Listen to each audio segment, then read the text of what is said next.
വലിയ സന്തോഷമുണ്ട്, സംതൃപ്തിയുണ്ട്, നന്ദിയുണ്ട്. ഇങ്ങനെ കഴിഞ്ഞ 3 തവണയായി MLA ആയിട്ടുണ്ട്. പക്ഷെ 4ാം തവണ മന്ത്രി എന്നൊരു പ്രധാനപ്പെട്ട ഒരു ഉത്തരവാദിത്തം കൂടി വരികയാണ്.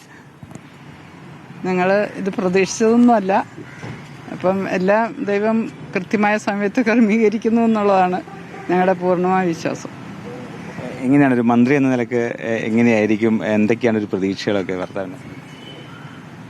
കാര്യങ്ങൾ ഉത്തരവാദിത്തം ഏറ്റെടുത്താൽ കൃത്യമായി ചെയ്യുന്ന ഒരാളാണ്. അപ്പം പൂർണ്ണമായി അത് ചെയ്തു തീർക്കാൻ സാധിക്കുമെന്ന് വിചാരിക്കുന്നു. കൂടുതൽ തിരക്ക് ഉണ്ടാവും സ്വാഭാവികമായിട്ടും. തിരക്ക് ഏതാണ്ട് കല്യാണം കഴിഞ്ഞപ്പോൾ മുതൽ ഇത് തന്നെ അനുഭവമാണ്. പിന്നെ അതിലും കൂടുതൽ തിരക്കിലേക്കാണ് വന്നിരിക്കുന്നത്. അഡ്ജസ്റ്റ് ചെയ്ത് പോകുന്നു. അച്ഛനൊരു പ്രധാനപ്പെട്ട പദവിയിലേക്ക് എത്തുകയാണ്. നല്ല സന്തോഷത്തിലാണ്. ഞങ്ങൾ മാത്രമല്ല, കേരളത്തിൽ ഉടനീളം ജനങ്ങൾ വലിയ പ്രതീക്ഷയോടെയാണ് ഈ ഒരു ഭരണകൂടത്തെ കാണുന്നത്.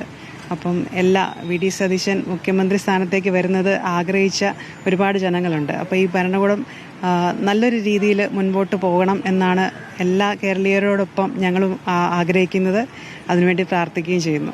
ചെറുപ്പം മുതലേ അച്ഛൻ ഇങ്ങനെ ഈ തിരക്കേറിയ ജീവിതമാണ്. ഇപ്പോൾ ഒരു മന്ത്രി എന്ന പദവി കൂടി ആകുമ്പോഴേക്കും സ്വാഭാവികമായിട്ടും വീട്ടിൽ കിട്ടാത്തൊരു സാഹചര്യം ആയിരിക്കും. പണ്ട് മുതലേ വീട്ടിൽ കിട്ടിയിട്ടില്ല, അതുകൊണ്ട് വലിയ ബുദ്ധിമുട്ടുണ്ടാവില്ല. പിന്നെ ഞങ്ങൾക്ക് സന്തോഷം മാത്രം. ഉത്തരവാദിത്തങ്ങളൊക്കെ ഭംഗിയായിട്ട് ചെയ്യാൻ ഡാഡിക്ക് സാധിക്കും. അതിനുള്ള ഒരു കപ്പാസിറ്റി ഡാഡിക്കുണ്ട്.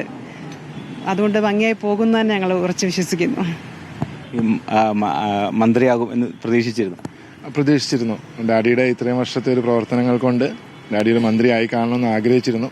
ഭയങ്കര സന്തോഷമുണ്ട്. എല്ലാവിധ ആശംസകളും നേരുകയാണ് ഡാഡിക്ക്. എന്തായാലും എല്ലാ ആശംസകളും നേരുന്നു.